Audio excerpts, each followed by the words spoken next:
Welcome, Norton. Welcome, UC Bearcat fans, to the big dance. We're excited to be going down to the Music City to cover the NCAA tournament. So, Mark, tell us who was UC playing in the first round? Well, they get a Friday tip-off at 2 o'clock against the Georgia State Panthers. So UC – go ahead. Sorry. I was going to say, so how did we get there to get to that big game? Well, ultimately today's result didn't matter, but UC had a nice run through the AAC tournament, and they came in at they finished off as champions against the University of Houston today. I'm sorry. No, go ahead.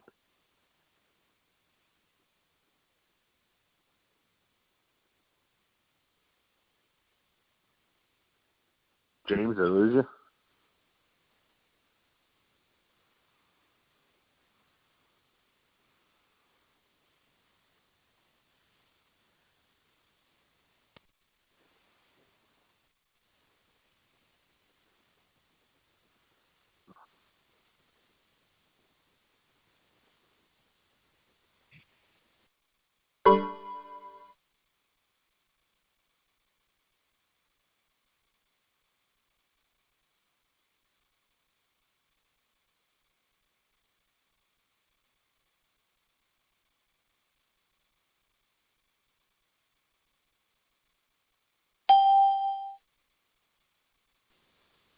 Mark.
Welcome, UC Bearcats, to UC Bearcats on the Prowl. We are excited to be going down to the Music City covering the NCAA tournament.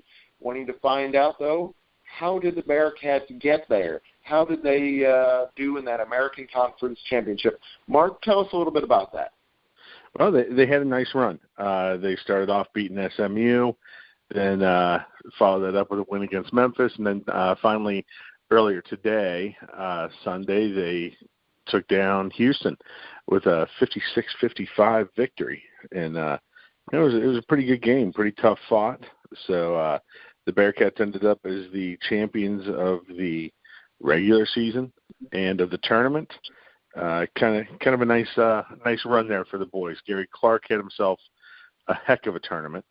and I think he pulled down the most valuable player honors. So it was a really good run.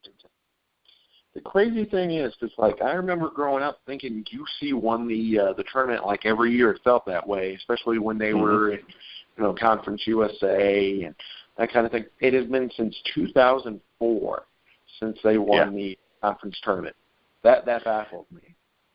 Yeah, it's been a while. Well, it's something happens funky every time. So in the tournaments, look at what's happened just in the conference tournaments this year. It's crazy. So finally, UC was able to put it all together this year, get a good run, and they were hard-fought games too. Even SMU, they were tough games. Yeah, I mean, no one gives the conference enough credit. They are actually a pretty good conference. I mean, Houston, SMU, like you said, Wichita State. I mean, there's some good teams in there that can give fifth to the rest of the NCAA, I think. Yeah. It'll be good to see how they do. Well, I think UC, Wichita State, and Houston all got into the big dance. So we'll see how those three teams can do. And then, of course, with UC, it's their 8th straight tournament appearance. So there's only a couple other teams with that many tournament appearances or more currently active: Duke, Gonzaga, Kansas, Michigan State, and North Carolina. You notice I didn't say UK in there. I didn't say Xavier. Right. Huh. Right. Yeah, that seems This is an unprecedented run out of the Bearcats to continue getting to the tournament the way they do. It's a testament to the team and also the coach. And Mick was finally rewarded with some national recognition this year as he won the Sporting News National Coach of the Year. Mm-hmm. Well, yeah, I mean, it is their first time ever with back-to-back 30 wins, and I mean, that's pretty darn impressive. And they said first conference title for their conference and tournament title since 2004. And then, of course, like you were saying with Gary Clark, I mean, he ended up winning so many darn awards that he's going to need a couple new shelves. America's Player of the Year, Defensive Player of the Year, Sportsman Award winner, first team All-ACC, Tournament, Most Outstanding Player. So, I mean, he won a lot of stuff. And then, of course, Jacob Evans also got honors for the all-conference selection. And then Kyle Washington got honorable mention. So, some good stuff. Yeah. And with Gary Clark, it couldn't happen to a nicer guy. And I think we've talked about this before. When he was a freshman, I didn't like him. I mean, quite honestly, he came in with a lot of hype, and I didn't think he performed. But now that his senior season's over, I don't want to see him go. He has turned into quite the basketball player, and he is an amazing young man on top of it all. So he is, like I said, these kind of awards and accolades couldn't happen to a better kid. Oh, definitely. He totally deserves it. I mean, the work, the effort, and just how he's a team-first guy.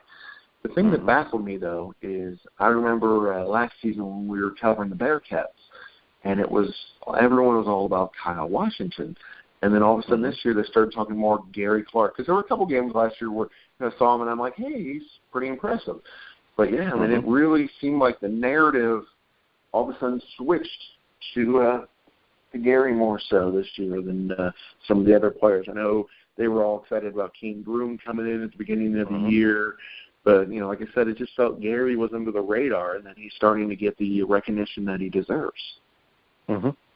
Yeah, and it's awesome to see that. And it's not taken away from the rest of the team. I mean, if you look at the tournament run they had today, Kyle Washington took it upon himself and said, you know what, we're not going to lose this game. Made a couple big threes down the stretch. He was outstanding. Kane Broom really kind of came into his own this stretch of games at the end of the regular season and with the tournament. So it's gonna it's gonna be a lot of fun here. But being a Cincinnati sports fan, I don't want to get too into. Yeah, I was gonna say, let's be honest. Anytime Cincinnati is involved, they're gonna not just UC. So I'm not saying UC Cincinnati. I'm saying Cincinnati. Anybody in the tri-state area, you're like, hey, we're optimistic. No, they're going to. Exactly. Yeah. But this team has kind of turned that around. I mean, I remember yesterday not watching, but I was following the Memphis game, And, they're down 13, 14 at halftime. I'm thinking to myself, wow, this is where the run stops through the conference tournament, and maybe even sets them up poorly for the big dance. But that's what it works, because when you weren't optimistic there, then it comes through. But when you're optimistic, when you're thinking, hey, I'm having a good day here in Cincinnati, and boom, you hit something. When you're thinking, hey, this isn't going to work, might surprise you. But they just never do. It's kind of like the weather around here. They never do the thing you're expecting.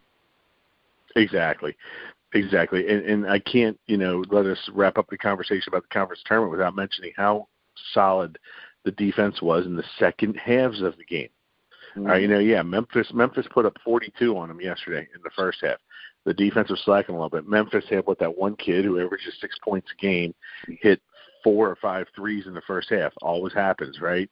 But they held both Memphis and Houston to 18 points in the second half of the games yesterday and the game today. And that's the kind of defense, and we've talked about it, that could win you a championship.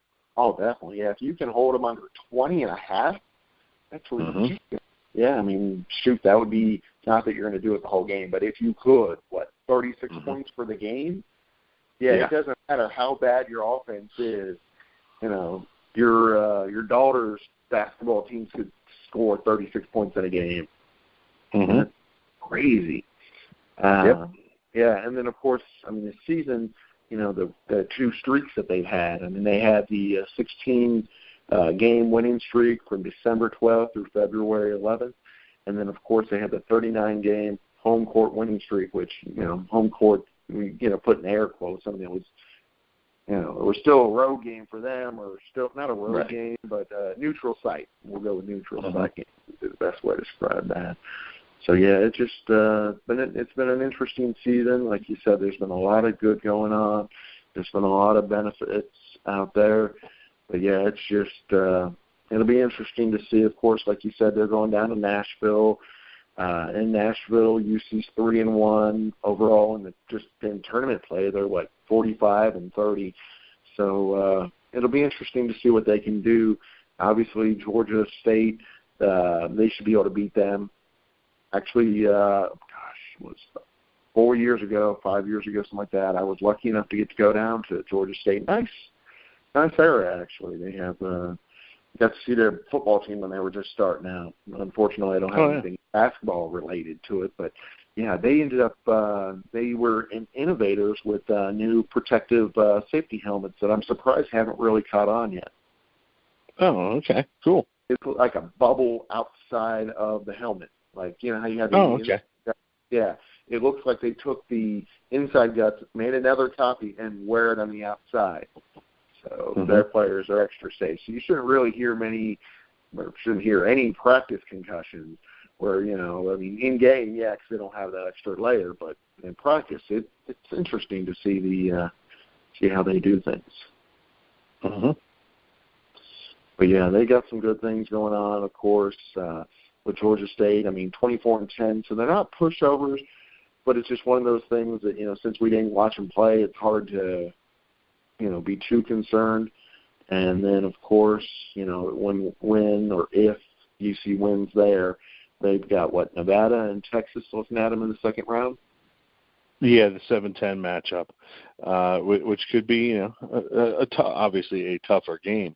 But, it's funny. I was watching the selection show, and I thought to myself, you know what? Of the 4 regions in the bracket, I really think UC sets up the most favorably. If you look at who the top seeds are, it's I had it here and I just lost it, but UC and Villanova. Virginia. I apologize that all those V teams there at the top. So, but they would have to. Let's see. Here we go. They would have to go through, obviously, Georgia State, who is not going to be a pushover. But, realistically, it's a 2-15. Then they play the winner of Nevada and Texas. And then on the other side of their bracket there, it would be the winner who came out of the Miami, Tennessee matchups. So I kind of like the way it sets up. It's going to be an interesting tournament this year. I agree with you. I mean, there's opportunities there for UC to make a big run. There's a lot of neat things that they could do. Like you were saying, I mean, Duke, Gonzaga, Kansas State. Oh, no, that's the one from earlier. That's the ones that 8 consecutive. I was thinking those were the ones in their bracket. Yeah, so they're in the right bracket. I agree with you. I mean, it might not be the best spot being in the South, but actually even then, it's not that far from here. So fans should be able to travel down and just enjoy the tournament.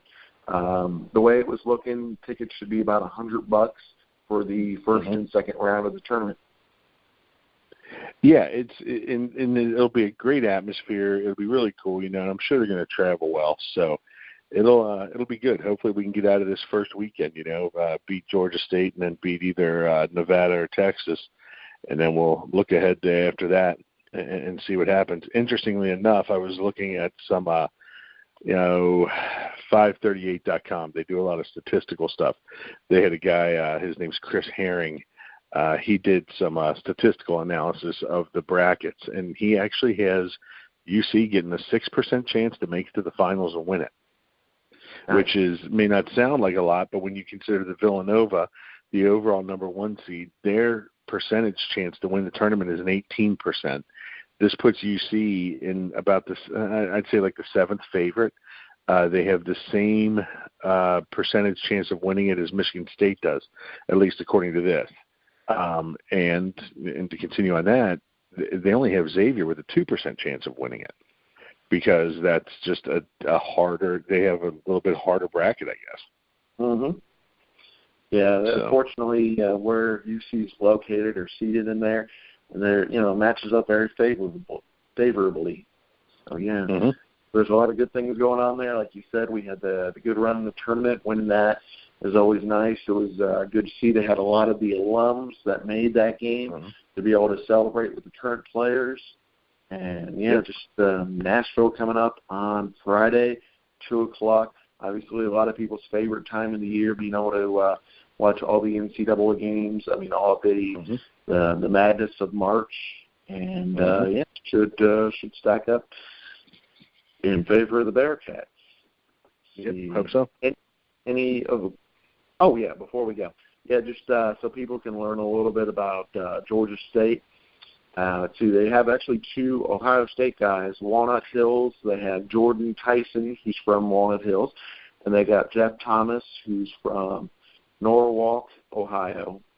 Walnut Hills is familiar. Norwalk doesn't. Yeah. And then, of course, their head coach, Ron Hunter, graduated from Miami of Ohio, which is just right up the road from us. So not too far of a drive. And he may be most famous for a couple of years ago falling off the stool at the tournament when they actually did pull off a pretty big upset. His son was on the team. He had broken his foot. His son made a 3 coming down the stretch. He celebrated, fell off the stool. So hopefully we won't see. That was him. Yeah. Yeah, hopefully we won't see any of that. Exactly. We definitely don't need that going on. But yeah, for James Ernest and Mark Feitmaster, with the UC Bearcats on the Prowl, just signing off.